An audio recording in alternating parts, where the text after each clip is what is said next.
thank you for coming out. I would like to thank my colleague, fellow co-chair of the House Republican Israel Caucus, Doug Lamborn, for his help in setting this up as well. For all my House, Israel has an inherent right of self-defense.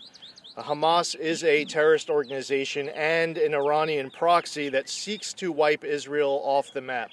They had actually put it into their charter calling for jihad. Some Democrat members of the House who I have seen since I've gotten here. Hamas has launched more than 3,100 rockets at Israel and counting. Israel's Iron Dome has blocked 90% of these rockets. It says a lot about Israel's neighbors that it needs a complex missile defense system like this. Unfortunately, the United States has been there for Israel in the past. Now is the time to ensure that we are standing shoulder to shoulder in this ultimate battle of good versus evil. Israel has been a loyal ally and partner, and there needs to be no daylight between Israel and the United States on this issue. Thank you, Lee.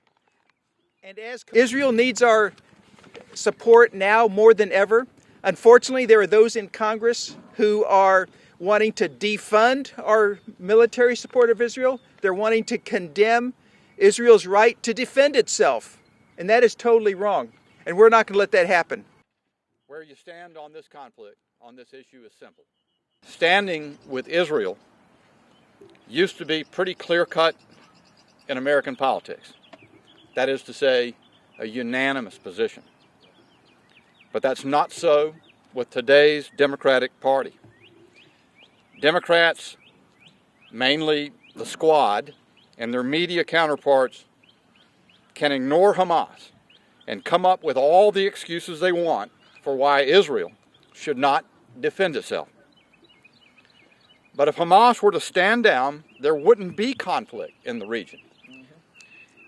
If Israel were to stand down for even a moment, there would be no Israel. To what extent is President Biden's policy unequivocally ensuring that we are going to be providing the precision-guided missiles that were promised to Israel without delay. We should not be providing funding to an entity that incites violence and financially rewards terrorism. The administration, since coming in January, has been going in the opposite direction. Leadership, too, is going to require President Biden to be confronting those within the ranks of the Democratic Party who want to see the United States go in a different direction. Both parties. One of uniting both parties.